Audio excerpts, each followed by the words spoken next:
feel free to settle in. This will be recorded, so you will have the opportunity to hopefully listen back to this. We'll make this available as quickly as possible. Also, as we get started, I'll go ahead and make sure I am highlighting any of the PILS officers that are on the phone. And if there's any PILS officers, feel free to unmute yourself and say hello.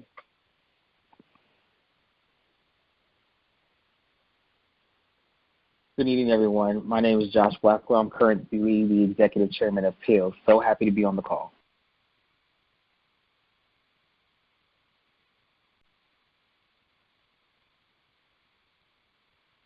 Awesome. I guess you're the only one on right now, and if there's any others later, we'll make sure we recognize them. And Josh, glad that you're on the phone. We'll go ahead and do the honors. While this call is focused on fellowships today, PILS is an organization that's not only focused on fellowships, not only focused on residency. So I'll let our Executive Chairman give a brief overview of PILS, who has been providing this offering conversation today.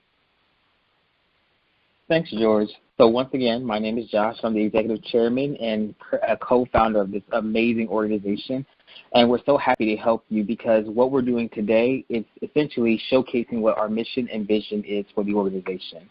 So we are a nonprofit corporation which seeks to establish quality connections within the pharmacy profession and serve as the premier resource for the success of aspiring pharmacists such as yourself. So we seek to really touch base with you on a one-on-one level, making sure that we're doing the things that our vision says, which is really to support your development as future pharmacists in the underrepresented communities.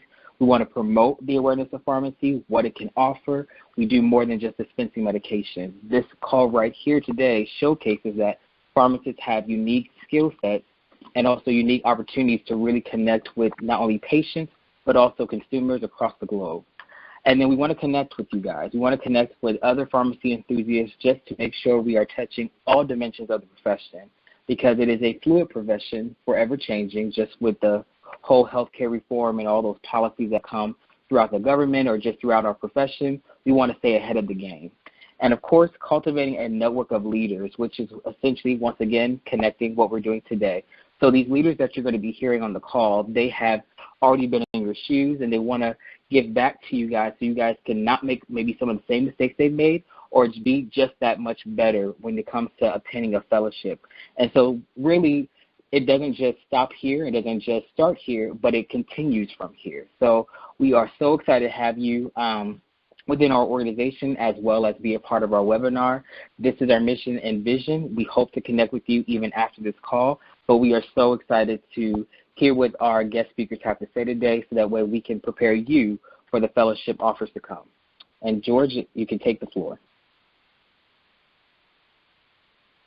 Awesome. So I was in the chat right now, and I'm seeing that some people are saying that they have no audio.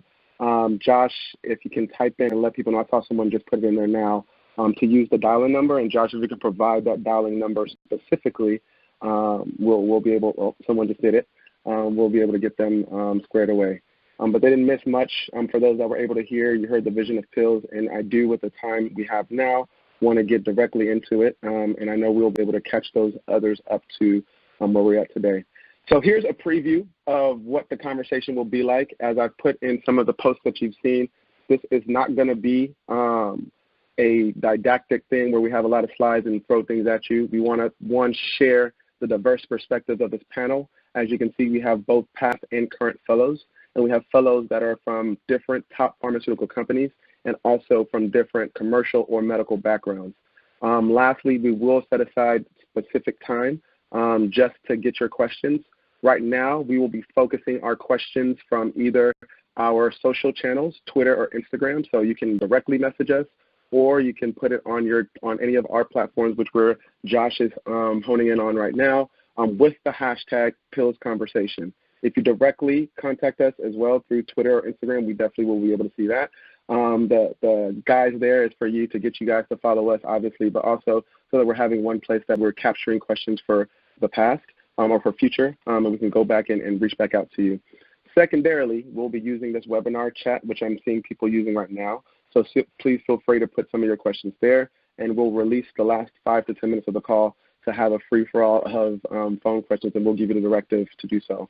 Right now, everyone on the call is muted, and so you will not be able to say anything because we want to keep this call as streamlined as possible and keep the discussion as streamlined with the panel and taking your questions in the way I just said. So prioritizing either our social channels with the hashtag Pills Conversation or the webinar chat, which I'm seeing is very lively already.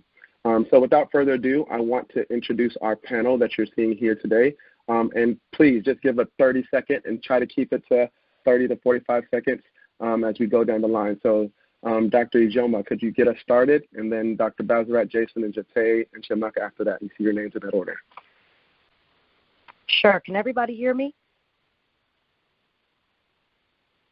Oh, they're not going to be able to respond, but yes, they can hear you. They said it in the chat. Okay, wonderful. I just want to make sure I unmuted properly. Okay. So hi, everyone. Thank you all for joining. My name is Ijoma Wosu, and I went to Rutgers University.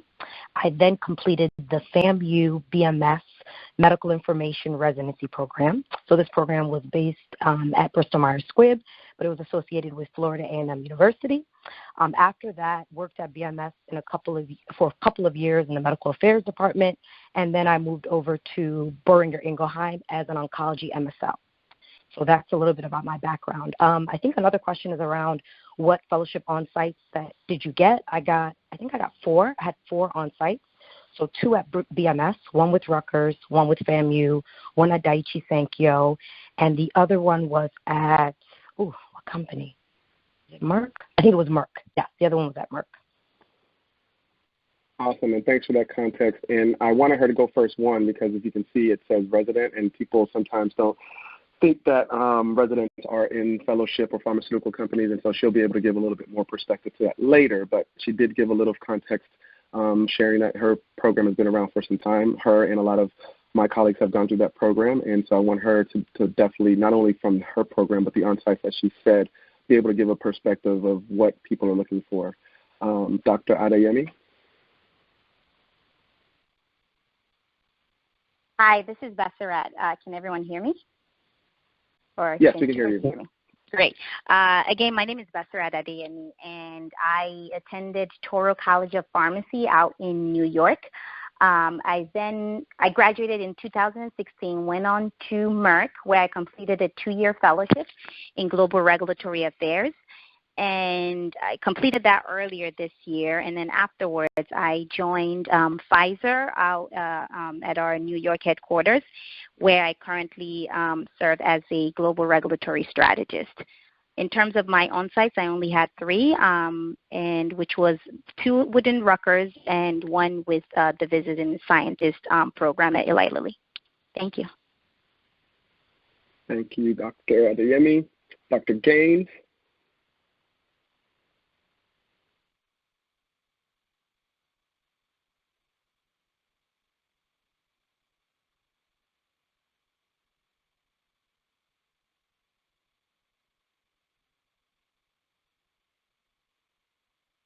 Jason, if you're speaking, we can't hear you.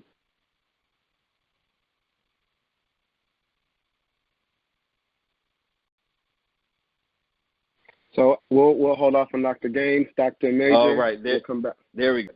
Is that better? You're back? You're back? Yes. All right, there we right. go. Good evening, everyone. Got you. All right. Jason Gaines here. So went to Morehouse, did a year back to duty afterwards, back to Mercer College of Pharmacy.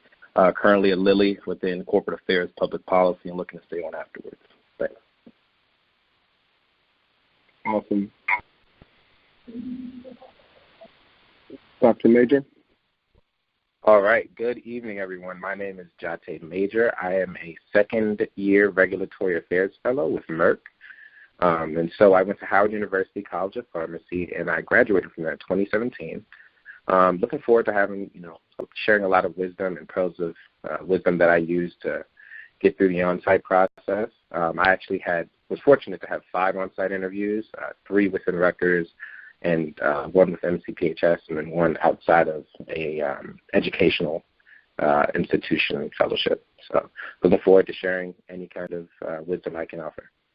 Thank you. Awesome. Dr. Ike?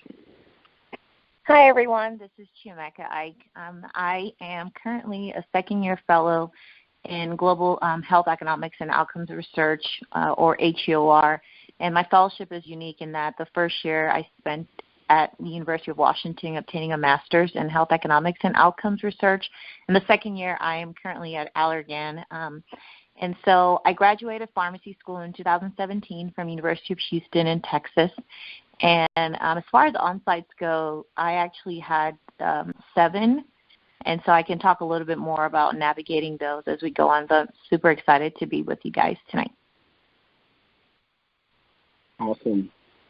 And Dr. Hilux. Good afternoon, or good evening, everyone. My name is Erica Hilux. I'm a 2011 graduate of Florida A&M University College of Pharmacy and Pharmaceutical Sciences. My path to fellowship has rather unconventional, so in comparison to my colleagues, I am limited in experience in terms of the number of on-sites that I had. I actually had not planned to pursue fellowship. It was actually kind of an uncanny experience that turned out to work quite well in my favor. So I only interviewed and landed the on-site for one company, and that was for Eli Lilly, the Visiting Scientist Fellowship that I completed from 2012 to 2013. I actually did PGY1 and PGY2 sandwiched around my fellowship year, so I can kind of speak from those perspectives if that would help anyone. I am currently a full-time employee now at Eli Lilly and Company, returning in 2015 after working in a myriad of other areas of the profession. To come back, and I started in medical information and now currently work in U.S. Health Education, supporting the diabetes business unit. Awesome. And so for those who don't know me, my name is George Opperman. I serve as the Executive Vice President of PILS. I did my undergrad at University of Houston and my pharmacy school at Texas Southern University. After that, worked for CVS for a bit before starting the Eli Lilly Visiting Scientist Fellowship in the Global Public Policy and Corporate Affairs as Dr. Gaines. After that, I did an oncology payer marketing role for 2 years and recently transitioned earlier this year into the diabetes business unit in consumer marketing. And so, again, happy to have this amazing panel. I had 4 on-sites. And you can hear from today that we have all the way from Dr. Hilux, who only interviewed for 1 and landed that one, to Dr. Ike, who's had 7. We also have differences in programs, and again, differences from commercial to medical to regulatory. So perspectives here will be vast. And I want to kick this off with, again, the perspective that we're coming from is for those who have landed an on-site, at least one on-site offer. How do you turn that on-site interview into an actual offer, and what are the things that you consider? Also, we will get to the multiple offers, multiple companies, and we will do a little bit of, as I'm looking at the questions for some of our P123s who are on here for learning, just to understand how a fellowship is structured. I'm sure you'll hear that through the conversation. And so we'll kick things off with Dr. Ijoma, and then after that we'll have a free-flowing discussion. And so Ijoma, could you just from a high level tell us in your own words, what is the difference from a mid-year interview to an actual on-site interview? And as you give that, any other doctors who wanted to overlay that with some color, feel free. Thank you, George. So I'm going to describe the difference in terms of dating, because I think this is a great analogy to really describe the difference between the two. So mid-year, think of that as your first 3 dates, right? You're getting to know the person. You went through your first round, second round, receptions. You're really trying to determine if this person is a good fit for you or your company, right? Now, the on-site interview is really where it's that step where you're determining if you're going to take things to the next level, where if you're going to now have a long-term relationship or a long-term situation with this individual or this company. So that's how I'm going to describe it. Really, this company has determined that they like you, and you are in their top 5, right? Top 5 or top 10, depending on how many people they're bringing on site. And they're bringing you on site to really, interview you some more, see you do a presentation, spend more time with you at a dinner, at a lunch, to really determine if you're really a good fit for their program. I'll say my tips for people really would be 3 things. Number 1, make sure that you do a deep dive on the company. If you didn't do that at mid-year, this is your time to really show them that you know this company in and out. You're going to look at press releases. You're going to look at their website. You're going to understand their pipeline. Make sure you know that company in and out. Second thing, make sure that you also do a background on some of the people that are interviewing you. I think that's a good tip because sometimes, usually they'll send you a list of the folks that are going to be interviewing you prior to. Really look at that list. You can go on LinkedIn. You can look up people and determine what school they went to, if they did a fellowship, what their career path was. Because then you go in knowing a little bit more about that person. And Ijama, I'm going to pause you there. And so if you heard that Pearl, she said sometimes. And so what you can do if you just take that note, if you haven't got it already, if you can even ask that question, like, hey, is it possible to get the interview that's not going to hurt you as well? So I just wanted to make sure you're understanding of that. Yeah. So I think doing a background on that individual is great. Now, I told you to go on LinkedIn and, look up the person. Please don't start, linking in with people. If you don't know the person, wait to get to know them before you click connect on LinkedIn. But you can always look somebody up quickly on LinkedIn. There's nothing wrong with that. And I think it's good to do a background on the person. If you know somebody who's already at that company, you can also ask that person, hey, do you know about this individual? Tell me more about their personality, what they're looking for. Do as much background research as possible. The third thing is you need to absolutely kill your presentation and any writing sample that you have. I would say the main difference between an on-site and mid-year is they're trying to see if you not only talk the talk, but you can walk the walk. They want to know if this person is competent, this person understands clinical material, and this person is sharp. And they're going to be able to determine that through your presentation. So I would say make sure your presentation is on point and make sure your writing sample, if you have to do one, is on point. And this is more for folks who are going for medical roles. And I know also some commercial roles, they also have you do presentations. But please, we are here. You can reach out to me. You can get my email. I will do a run-through of your presentation with you. Like I do that for people. I will review your writing sample. It's our job as mentors to help you land that on-site. So make sure you do a really good job on your presentation and any writing sample you have. And those are the 3 tips I'll give you. I'm done. And I don't want you to feel like you can't jump back in either if you had another question. But that last part was really, really awesome as far as the difference between mid-year and on-sites. At mid-year, you're competing with, let's just say, 100 people, maybe 1,000 to 100 people. On sites, you're already the best of the best. So everyone there has been qualified. And so, as IJ said, it's going to be those little things like your presentation or your writing sample that's going to set you apart because everybody that's on site is qualified. And so take the time to really, really, reach out to people and those that have done, as IJ has already put herself out there, but make sure that that's on point. Are there any other panelists that have any other thing they want to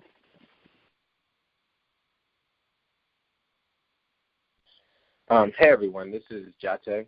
And, yes, I just wanted to add on to that. I think that when you are going through the actual on-site process, there are other opportunities to potentially stand out. So one thing that I actually did on my on-sites was develop a portfolio. I didn't have that during the mid-year process, but I wanted to show that, I kind of wanted to continue to bring something to the table and be able to show this in like kind of a creative way. So I think that would also be something to potentially consider for your on-site interviews. I mean, I think it really helps you stand out from some other candidates who may just come with, themselves, particularly for regulatory affairs positions, because we don't really usually typically have presentations. We may have a writing sample, but because of that, I think if you can identify additional ways to stand out positively, by bringing some type of portfolio or some additional way to articulate, your experiences, I think that would also be additionally helpful.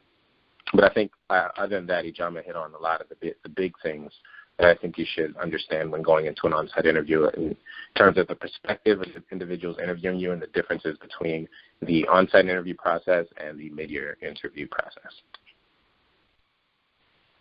Awesome.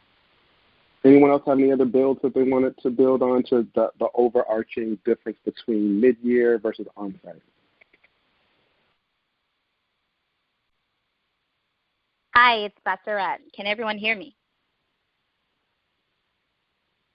Yes. Yes. Yes, ma'am. Okay, sorry. So just really quickly, just to add on to what Ijama and Jate mentioned, so another major difference I see between the two is that for the on-site, this is your opportunity to meet the rest of the company staff and colleagues that are also involved with the fellowship. So you've already done your introductory interview at mid-year. You already set the bar for yourself. and now at the onsite, you have to live up to the bar, and matter of fact, beyond it. Because at this point, everybody at the company, or at least that are involved with the fellowship already, they've heard your name, they know about you, and, they've heard good things about you. So now this is your time or your chance to, live up to the positive comments that they've been talking about. Thanks. Awesome. So I like to go back and forth between high level and what I call the air to go into deep dirt, like what I call like looking in the dirt and the really details. And so this will be a very detailed question. So Shamaka, you said you had 7 on-site. So how did you, it's one thing to be prepared, it's one thing to know the difference between the two. So how did you really, almost a week before or a couple of weeks, depending on when your on-sites were, did you prepare? Like, what were you doing? It's after Christmas, you saw family. What were the actual things you were doing that Wednesday, Thursday, Friday, leading up to your potentially first on-site interview the following week?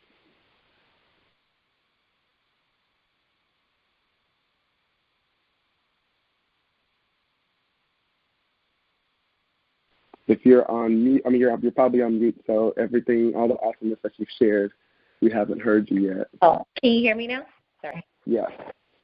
Okay, so sorry about that, guys. So essentially I spent my holiday creating tons of different presentations. So I did mostly medical as well as HEOR positions, and those were heavily, medical presentation, based. And so I had to start creating content, and I think that you'd be surprised how much time it takes to create a good presentation and slide deck, because you don't just want to throw something together. And I wanted to give myself enough time, not just to create it, but to let my mentors look over it and give me feedback, and also to practice. So I would say I spent a lot more time perfecting my presentation, and also, like you gentlemen said, digging deeper into the company, and really, having thoughtful questions to take to the on-site, because, you don't want to be asking questions, and I'm just making things up, but, what's the life of a fellow like? I think after a while you have to dig deeper and ask deeper questions about, the direction that, either the company is going, or you saw something that's really intriguing to you from a strategy standpoint from the company, and you wanted to have that dialogue with the person there at the company. So it's more going from shallow to deep now. And so I think it takes time to really go deep and look up the people that you're going to be interviewing with, because you'd be surprised what kind of conversations that you might end up having. You might go in for an interview and it'll end up being more like a conversation, because that person, you've put them at ease, because they're not looking to weed you out anymore, because you've shown them that you know your stuff and you're prepared. And so you end up maybe having a conversation about, how it was like in college, or, where they grew up. And I think those things help set the bar, not just higher, but it puts you at ease as a candidate. And it's a good feeling to walk out of a conversation not feeling like you were grilled all over again from mid-year, but because you've done your presentation, you can have maybe a more a lighter conversation, something more insightful that you would have never gotten from the website.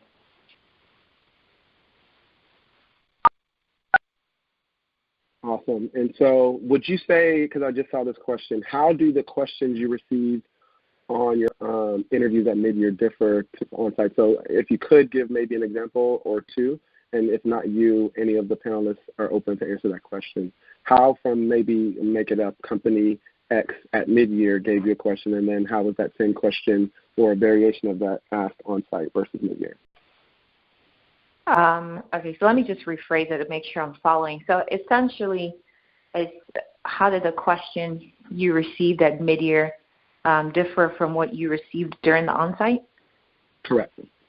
Okay, so I would say at mid-year, a lot of the questions were, for the most part, the general behavioral questions that you would expect. Tell me about a time when you had, a conflict, or tell me about a time when you worked in a team.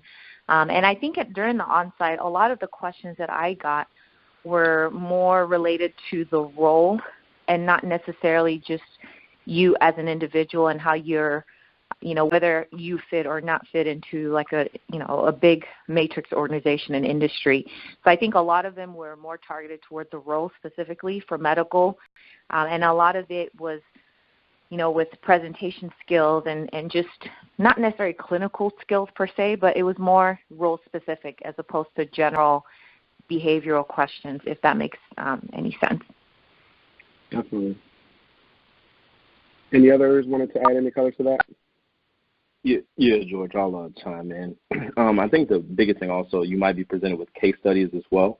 So think of ideal scenarios that might present within a particular function. Within the commercial space, you might be given competitive landscape to consider and be used to kind of pull from various experiences within your CV.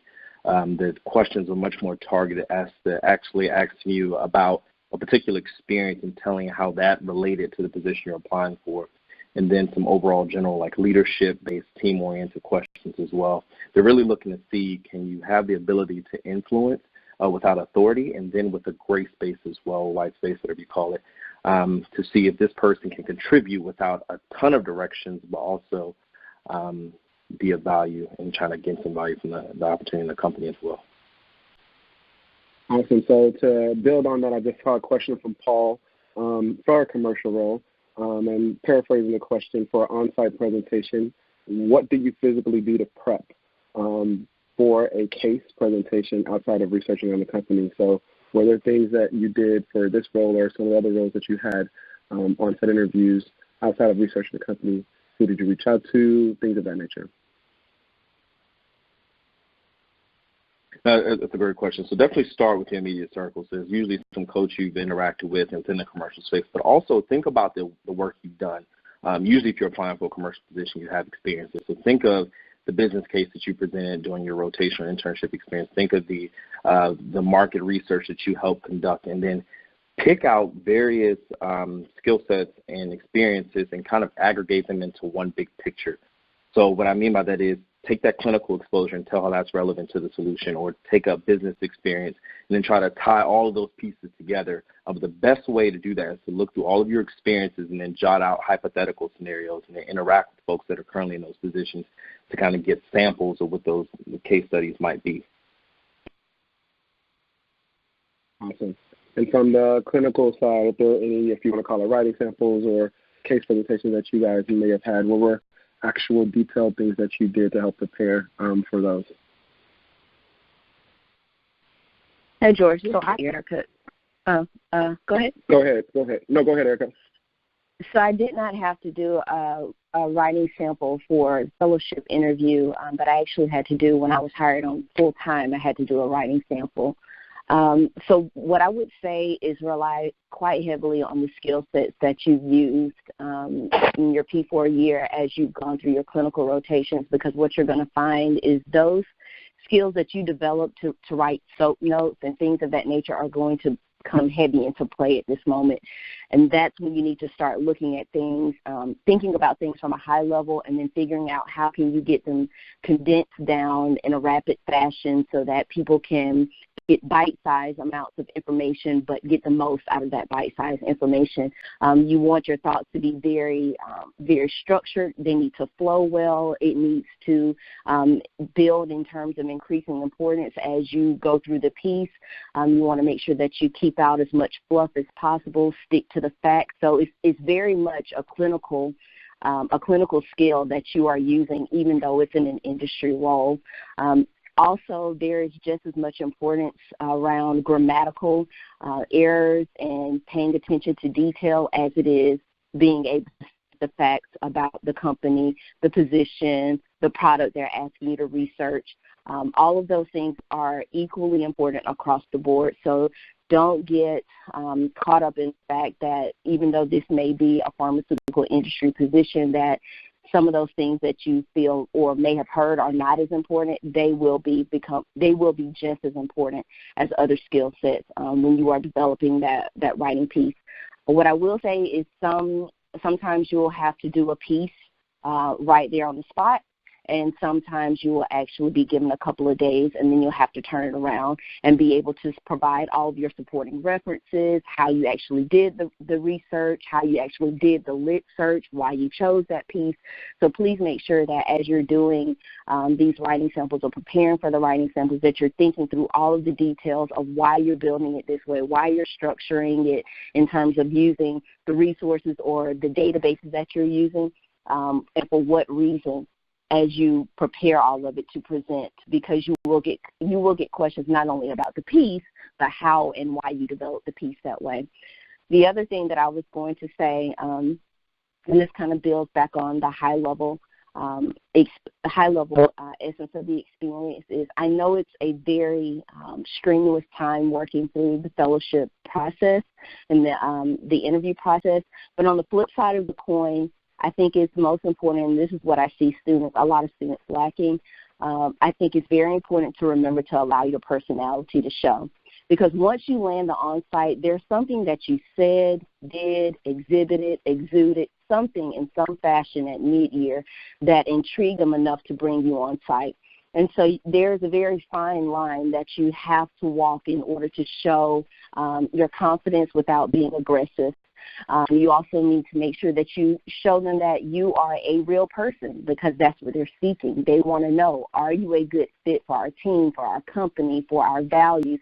Will you align with what our vision, our mission, and what we're doing? So make sure that you allow for yourself to be seen in the most professional, authentic way that you possibly can, so that they know who you are, because the last thing you want is to end up matched someplace that you will not be happy. And so the only way that you're going to get a good feel is if you allow them to see who you truly are. Thank you, Dr. Just to jump in. Go ahead. Oh, sorry, I just wanted to jump in and add to what Eric was saying. Go ahead. So this is Ijama, by the way. So if you get a writing sample that is on the spot, so typically you'll get an hour, maybe an hour and a half to do a writing sample on the spot, because I had to do that with both companies. There is a way that you can almost practice or prep for that. And I would say the best way to do this is for you to practice summarizing clinical information from a journal article. So just pick up a random article and try summarizing that in, let's say, an abstract form, right? Because then you can practice being able to read an article and within an hour jot out the important points, the introduction, the conclusion, the methods, and really jot that out and summarize that. Because really, when they're giving you these writing samples on the spot, they want to understand if you can really take complicated information and summarize it and make it concise and really answer any question that they're asking you. So typically, they may have the writing sample in two forms. They can say, take this article, and I want you to create your own abstract for it. And they won't provide the abstract for you. So now you have to read the article and within an hour summarize it in abstract form. Or they could provide you different resources and give you a question and say, hey, I want you to answer this question using these resources. So that is a good way, I think. And I did that. I actually looked at articles because I knew I was going to have a writing sample that was going to be on the spot, read them, and practiced summarizing them.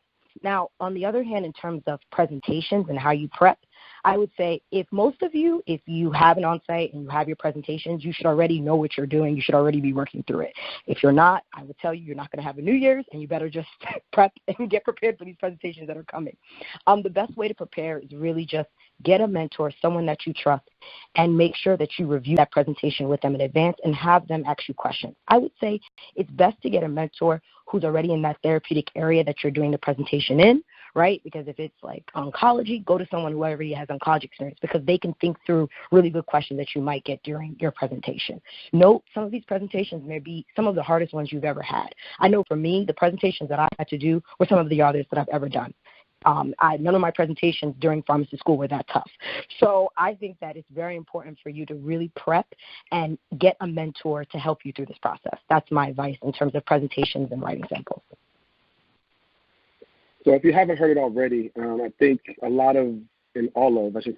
every single one, because some of them personally, I was that person, has someone that was ahead of them that they were talking or touching base with. So if you actually have an on-site offer and you don't already have 1 to 3 different people that you're already reaching out and bouncing things off of, that should be your number one. This call is great, But once you're in the trenches of going back and forth and even on the back end and you're lucky enough to have multiple offers, you definitely want to have someone who's been there and been in your shoes before to help you think through those processes. You're still the ultimate decision maker, but it's always awesome to have someone who's been in your shoes before and can see things that maybe you haven't seen or thought about. So that is definitely, if you haven't heard that through some of the talks already, make sure that you have 1 to 3 people, preferably at the company that you have the offers at, but if not, at least any one of the people on the phone or people who are knowledgeable about other programs and things to help you think through things. And so we talked a lot about the preparation and the presentation, and I see some questions about the presentation, which we'll get to digitally to answer those questions. But I do want to get to the actual interview, and I actually want to get to being actually in there. What do you feel you did?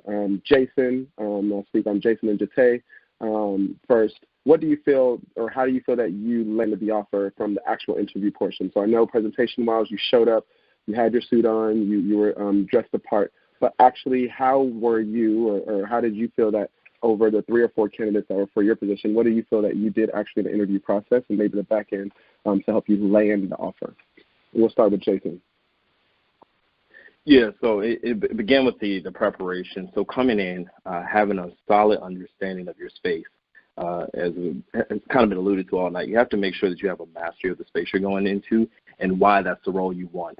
Then from there, be able to pick out the value you're bringing to the organization. Also, you're trying to gain something from the fellowship as well, but show what is it, your leadership abilities, it's the performance, the technical skills that you have, it's the image as far as communication or the exposure piece.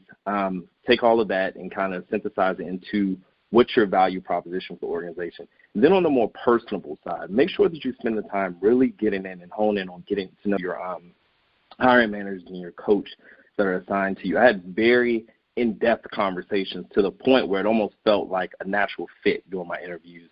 And it prolonged throughout the reception and the dinner the night before, throughout my interview, and then thereafter as I was doing a tour.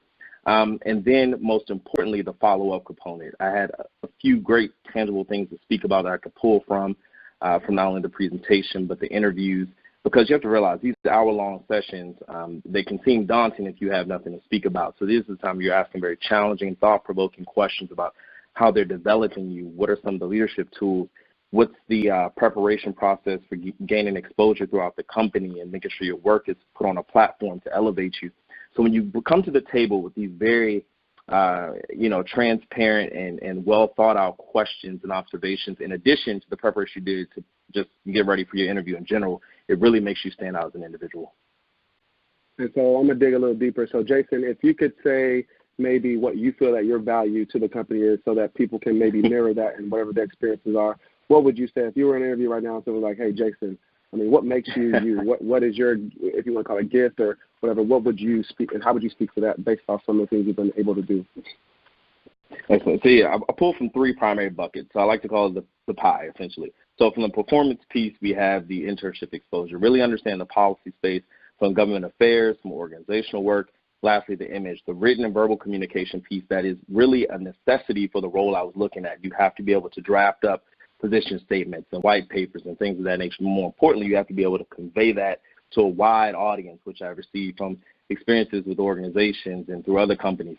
And then lastly, the exposure piece. So really being able to go out and work within kind of an unfamiliar terrain and being able to latch on to maybe military experiences or organizational opportunities that could speak to that role.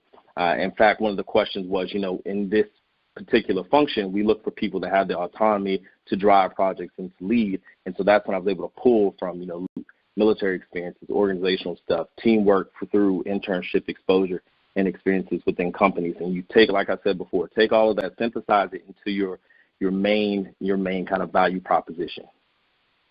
I feel like Jason is still being a little humble, so I'll help him brag a little bit. And it's not about actually him or anybody else. I do want to make sure that you understand a lot of the things that you've done. I think this is your time to bring it forth. And so when he says organizations and when you're the Speaker of the House of ASHP, you're able to, APHA, sorry, you're able to bring that through, not just for people who are at the onsite who probably don't even know what that is, but as you give, not just say APHA, but you say the amount of members of people around there, you really bring it to context the value that you can bring to an organization speaking in front of VPs and stuff when he is in corporate affairs.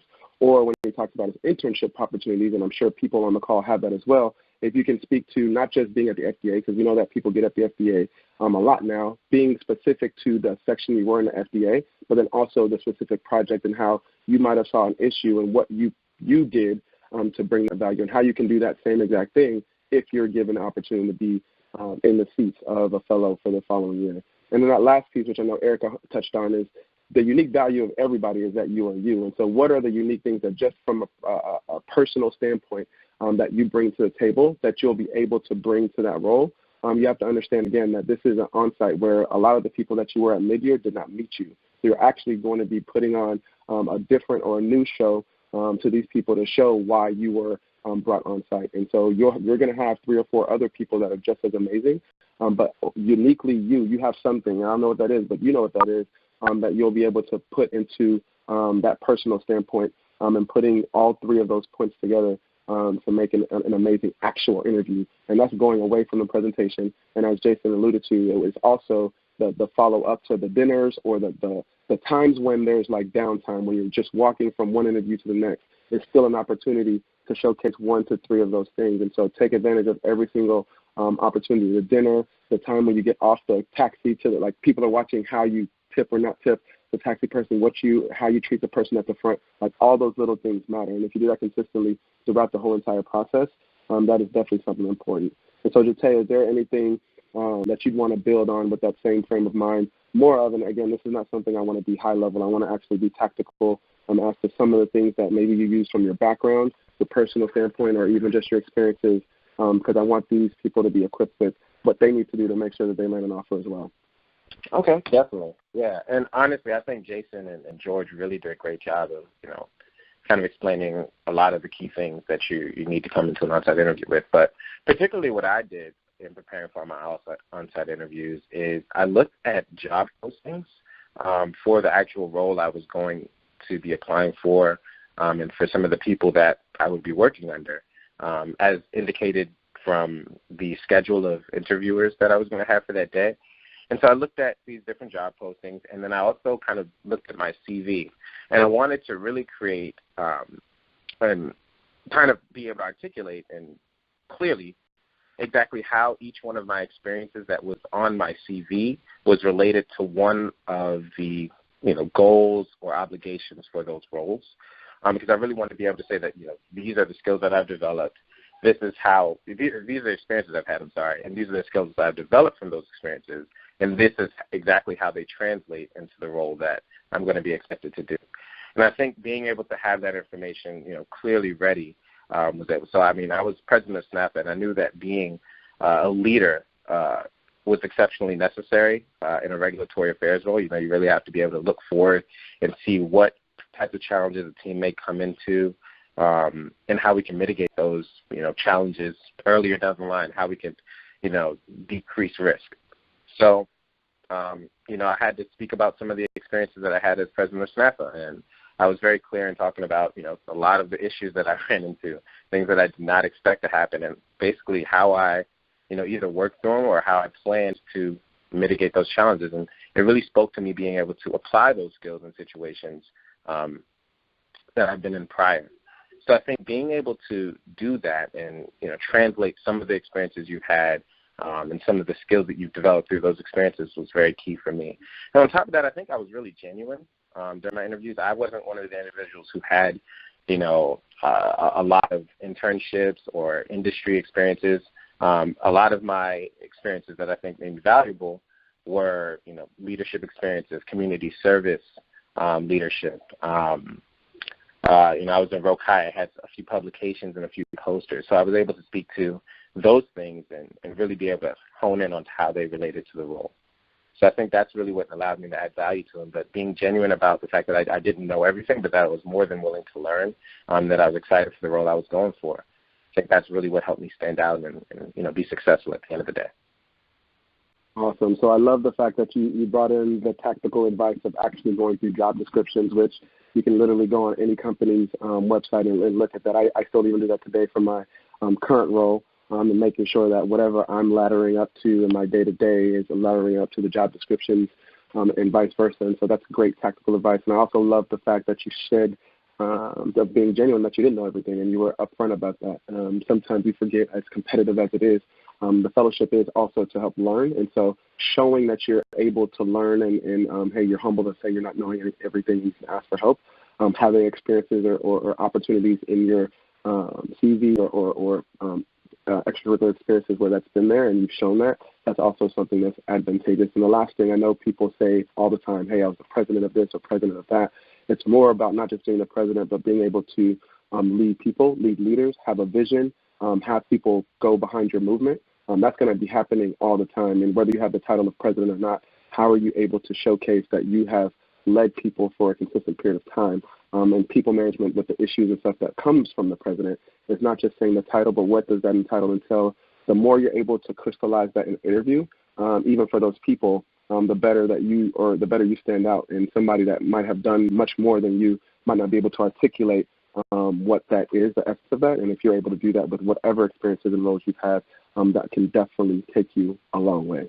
So I see that we have 10 minutes right now, and so I do want to give, I've seen a couple of questions around the presentation. I do want to just go through rapid fire, really like 10 seconds, like, hey, what did you do your presentation on? Just to give a little context, and you don't need to say the whys and stuff, we can get to that, but just so people have an understanding of what you did your presentation on. So I'll start with Jason. What did you do your presentation on? What was your role? Obviously, you're at Eli Lilly, so I'll help you with that. Yeah, so Lilly is wide open. You can present on absolutely anything. So I used the presentation topic for my other interview. It was J&J through Rutgers. It was a competitive landscape for one of their products. 25 minutes. I think the biggest takeaway was that the implication piece is what I spent the majority of the time on. So really understanding how does this topic or whatever you're speaking on potentially impact the company that you're presenting in front of. And so maybe that's some new addition you're bringing, looking at how it's going to impact the business or that particular function. But the biggest thing was to focus on the implications and that conclusion piece for the company. So a payer landscape analysis. Go ahead. No. So a payer landscape analysis, and then some of the key implications was value-based contracting and policy modifications from both a commercial and medical perspective, regulatory perspective. And just to build on that, I think this goes for all the presentations as we go down the line. It's not enough just for the presentation. You have to be able to think critically and ask questions. That's why it's important to, as Ijoma said, do this presentation with a couple of people so you can anticipate the different questions that people may ask, even people that know nothing about what you're talking about, because it's great because then now you're catching yourself on things that you think might be super clear that are not. You can be able to explain your presentation back and forth, but then on top of that, be able to answer questions that might not even be on the board of what you presented on. And so I like the implications piece in terms of how it relates to the business, but then if you're presenting this to people at a company, you don't even know what they're thinking about. And so being able to, on the fly, be able to be critically think and answer those questions. So, IJ, what about your presentation? What was yours on? Obviously at the Bristol Myers. Yeah, so I used the same presentation for all of my on-sites. I reused the presentation that I did on rotation, so it was on a diabetes product. So essentially I did a journal club in the form of a PowerPoint presentation. I would say my advice to everyone is for the Q&A, never, if you do not know the answer to something, do not start lying and do not start creating information that doesn't exist, okay? They will catch you, and it looks bad. If you don't know the answer, simply say, oh, I didn't find that in my research. I don't recollect at this moment, but I'm going to look that up and get back to you. You can always follow up with the individuals with an answer. You do not need to know everything, okay? So that's my biggest advice for you. I've seen students do this before. Please don't start lying. That's number one way for you to have issues, so please don't do that. You can simply just send an email and follow up at the end. And it's okay to do that. I did that during my on-site. It's okay. You're not going to know the answer to every single question you get.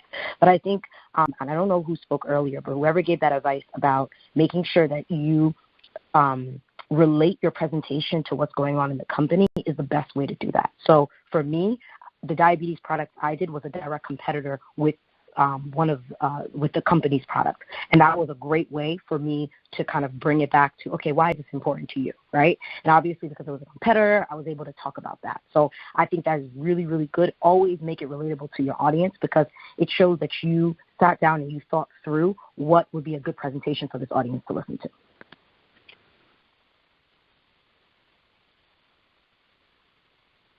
Awesome. Yaneka, what you get?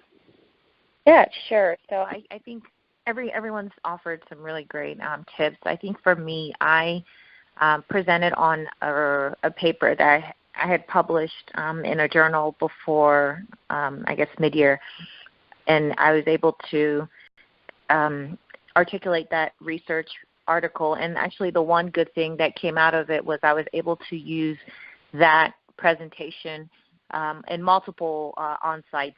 And I guess with the caveat that when it was an HEOR focus role, I had to tailor it more to HEOR type research because the review article that I did and worked on was in oncology. So I think for my medical affairs MSL type fellowships, that was well suited. And the one good thing that came out of it was surprisingly the product that I ended up writing the research article on was a Lilly product. And for my Lilly on-site, I think that was one of the key things that got everyone excited, and I got grilled so bad in a good way, and I ended up getting the offer. But I feel like if you do present something and if it's related to the company, you better be ready because they're going to jump on it and they're going to ask a lot of good questions. And you might not know all of them, and you definitely don't want to make something up on the fly, and it's always okay to get back to people. When you do tell them you're going to get back to them, please, by all means, do. And I think that would serve you really well. But, yeah, that's all I have. Awesome. That's it. Hi, can everyone hear me? Yep. Great. So I only had one presentation, and I basically used an old presentation, just like most people have been mentioning. I had presented it at the FDA. It was on automated endoscope reprocessor, which is a medical device used to disinfect flexible instruments. And why I chose that topic was because there have been several cases of serious bacterial infections from the instruments being contaminated, and so I basically presented on what the FDA was doing in terms of investigation and what they were doing. So that was what my presentation was on, and it was more relevant to the role that I was going for, which is regulatory affairs. One thing I did do that I thought was different, and I don't know if many people do this, was that I had a break in between my presentation, which I did, basically presented about myself because I felt I had a unique background. So that was a break. And then at the end of it, I had like a quiz, a pop quiz question for the interviewers that were in the room. And I also gave like a mini giveaway prize. Now, I don't know if I would advise or recommend for everyone to do this, but I just wanted to share. No, I think that's great, and she did that at Lilly. It was well received, and even just the higher level thing of upfront. I know she's mentioned as a break, but even upfront, sharing a little bit about yourself in the presentation, because like I said, not everyone at the on-site was at mid-year, and so they might not physically know why you were there, who you are, your background, or anything like that. So that is something, even if it's a quick 2 to 5 minute spiel about yourself and how you got there, that's great, even if you're doing a very medical or technical presentation. Jate, you also had a question before you get into your actual presentation around what was in your portfolio outside of your CV, so you can touch on that and then still mention what your presentation was on. Okay, got you. So I was actually one of the, well, I'll touch on the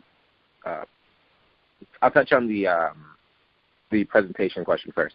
So I didn't actually, I was one of the fortunate ones, and I did not have any presentations, but I did have a few writing samples. So I know one of my writing samples was on, or it was around the company mission, and I just kind of wrote about how different things that I've done in my pharmacy school career identified with the company mission and particular aspects of it. So that was, pretty straightforward. In addition to that, I had another writing sample that was around what are you passionate about and why. And I think for anyone who really knows me, I'm a pretty passionate guy about things that I find to be important. So I went in with that one, and I think people really liked it. so I can't go into too much detail about that. But I know it's a little different for regulatory affairs. Most of our, experiences or what they're looking for is not really focused around presentations. It's more so focused around writing and your ability to communicate effectively that way. In addition to that, the other question was around what did I have in my portfolio. And so for my portfolio, I actually had a lot of the things that I had on my CV, so from some of the headers, but pretty much some of the big headers. So initially, of course, I had my CV. After that, I had as I said before, I did a lot of community service projects in D.C., but there was one huge one that I led that became a staple for Washington, D.C. and Howard University College of Pharmacy. So what I did is I, included the thank you letter from one of the shelter organizers who, we developed a strong relationship over the course of the implementation of that project. And, it was a really good thank you letter where he identified me as, being a strong contributor to it. Other than that, I included some of my abstracts from some of my research. In addition to that, I included presentations from when I went to South Africa. In addition to that, some posters. So my poster presentation. So I think it really is up to you to some of the things that you think make you a stronger candidate and that you can really speak very strongly to, because I know someone was really moved about one of my research projects, and honestly the entire interview time was really just going into detail about that publication. So I think, really the best way to prepare for that is just anything you put in your portfolio to really know, all the way through. And I hope that answers your question. If there's anything additional I can provide, please let me know.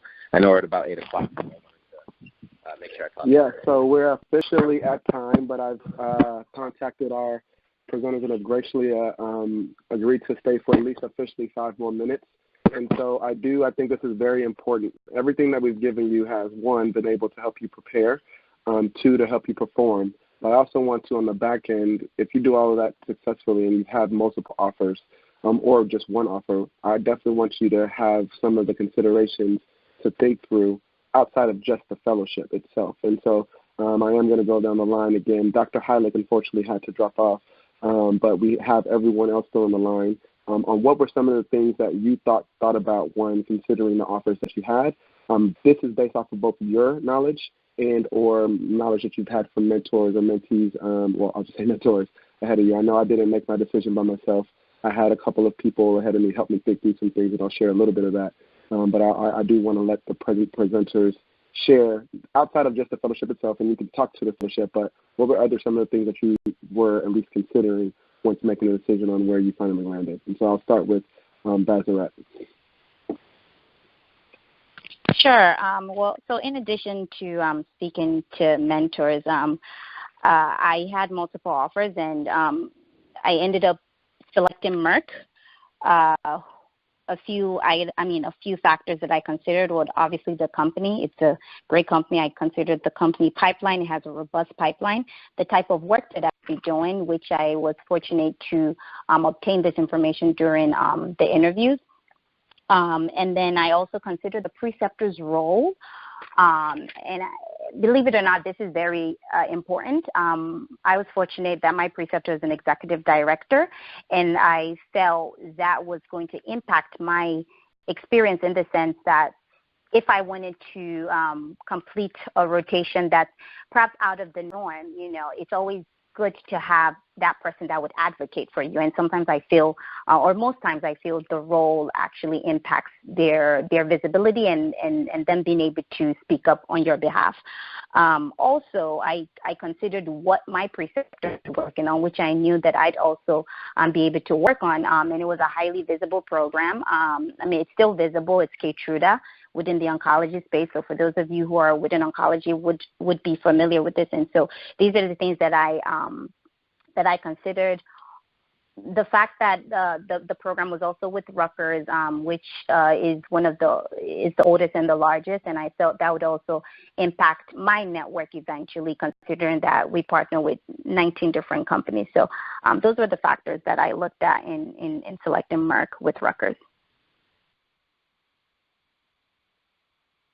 open field. Whomever wants to jump in next. Yeah. Hey, I can jump in. This is Chiamaka. And just to piggyback on what Bassarat said, I would say definitely you want to keep yourself as a person in the middle of all your decisions. So for me, personally, what it boiled down to was the role, because I interviewed for medical affairs as well as HEOR positions and had offers from both. And I think when it came down to it, I always wanted to do HEOR. So that was a big deciding factor for me. And also the program that I ended up choosing was among the different mentors that I talked to in HEOR, everyone knew that this was one of the top programs, and they advised me to go there. And luckily, it also worked out with location for like my husband and his job and other family, considerations. So I think sometimes there's a misnomer that you have to just go with what other people are telling you, but don't forget yourself as an individual. Where do you feel that you're going to thrive the most? Is family support important for you? Do you have to be close by, or are you free to go wherever you want to go? I mean, if you have only one offer, that's a different story. You kind of have to go where you end up. But if you have multiple things to consider, definitely weigh the feel of the program and where you will ultimately thrive as a person, because at the end of the day, that's all what makes us whole. And the last thing you want to do is go to a program that you think will be the best, but you ended up not being happy, or you didn't feel as connected to that program. So I think those are some of the factors that I had to weigh in when I had to pick where I ended up ultimately. And just to add some logistical things you have to think about, if you're applying to, or if you have on-sites with just Rutgers companies, usually it's more coordinated, and there's a way where within Rutgers they try to give offers around the same time if they can, to make it easier for candidates to be able to accept the program that they really want without feeling pressure, without having to go through a situation where they've interviewed for a program, they've gotten an offer, but then another program within Rutgers also wants them, but they haven't had a chance to interview yet. So Rutgers usually tries to coordinate things in terms of on-sites. However, if you're getting, offers. But if you're getting offers from Rutgers companies and then non-Rutgers companies, this is where it gets a little bit more tricky, because sometimes the non-Rutgers companies, such as Eli Lilly, FAMU, BMS, some of these other non-Rutgers companies, will give you offers very early, prior to you having the opportunity to go through your on-sites with Rutgers. So this is where you have to be smart, and you have to really be open and transparent about any offers that you receive, and make sure that you're telling some of these other programs that you're interested in that, hey, I received an offer. I'm just wondering if you've come to a conclusion in terms of your decision, because I want to make sure that I have the opportunity to pick the program that I really want, So this is not a time for you to hide things. Definitely be transparent.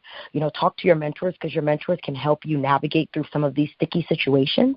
Something that came up with one of my friends is she actually got an offer from a company. She ended up accepting it, but then later on got an offer from another company, and then she actually declined the initial offer and then took the offer from the other company. So that happens sometimes. I would say I'm not going to advocate that you do that, but I will say that there are some cases and some instances where that is okay. And I would say this is where we as your mentors can help you, because within pharma, you don't want to burn bridges, and you don't want to end up, pissing off potential employees at certain companies. However, if you really get a really great opportunity at a great pharmaceutical company later on, sometimes it can be okay for you to kind of do that, but it's really case-by-case basis. So I would say when it gets down to some of these sticky situations where you're getting an offer from Rutgers, offer from non-Rutgers, they're all at different times, this is where you really need to work with someone who can help you navigate and really work through this in a way that really showcases you in the best light, but also gives you the opportunity to get the best program that you want, right? Because that's the ultimate goal. So that's where it gets a little sticky. I just wanted to add that, because that can happen sometimes. Because I know that was my case. I got, I didn't give my overview. I got an offer from FAMU BMS, but I was still waiting to hear back from Rutgers Daiichi Sankyo. And when I contacted the Daiichi Sankyo program, at that point, they were not ready to make a decision. But also, I wasn't sure if they weren't ready to make a decision, or they were holding me as a backup, right? Because that can happen too as well. So the preceptor from that program was trying to get me not to accept the FAMU BMS because she's like, oh, just wait. But for me, I'm like, wait, I don't want to give this program up and then not have anything, right? So you're going to have different situations that you have to navigate. You have to think through the best way to handle it. And my only bill, this is George, I would say, is there, as she alluded to, this is the fellowship offer in the fellowship program, but you get a fellowship to get what? A full-time offer. And so you don't want to do anything now short-sighted that's like, oh, yeah, I'm big and tough and I'm going to say no to this program and do it in and hopefully not a disrespectful manner, but not in the best way possible by not reaching out to some of your mentees and mentors to help smooth it over on the back end so that after you're done, after your year, 2 years, then be going back to possibly or potentially the same company or a different one and having that follow you. And so the world of pharmacy is small, but the world of pharma and pharmacy is even smaller. And so you want to make sure your name is held upright, even in that situation. Jate, I think, and Jason, if you had any other words before we closed out the evening around what to consider for a offer for the actual program. Got you. So this is Jate. Hey, everyone. So one thing that I strongly considered is the second-year fellows that I will be working with, and also the access to upper management or senior leadership.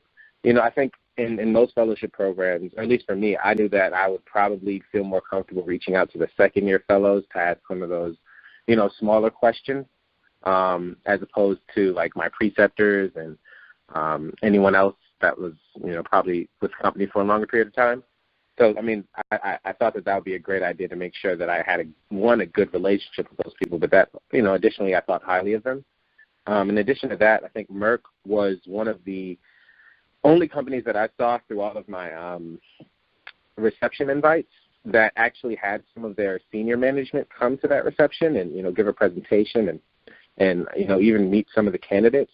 And I thought that spoke very fondly of the program that, you know, their senior vice president was willing, or vice president at that time, was willing to come just to meet some of the candidates who would be applying for the fellowship, and just kind of to inspire and encourage individuals to, you know, consider Merck strongly when considering all the offers they might be getting. So that was one thing that I really thought very fondly of, and I think it's something that people should consider.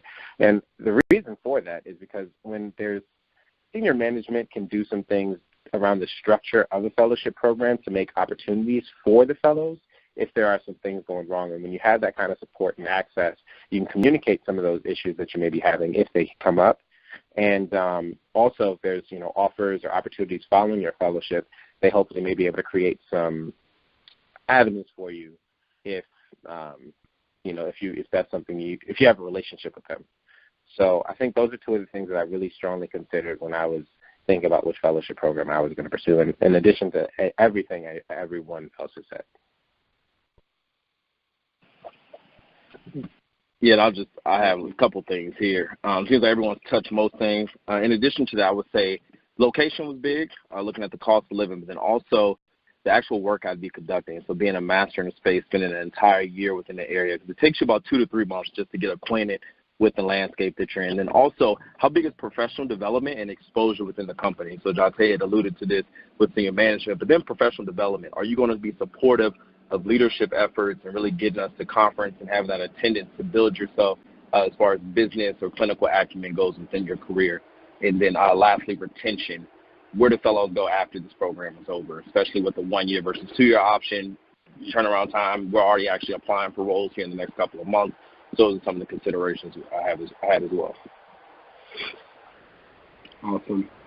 And so I want to take this time again to, one, thank all of our panelists. I know Erica's not on here, but for her taking her time out, and every single one of our esteemed panelists for being on and using their time. I know some of them are already at their next destination because they only committed an hour initially and they're 12 minutes over. So very, very, very much thank you. Also, for everyone who's joined the call, we had the majority of you on time and you stayed throughout because I see the numbers have been increased since we started.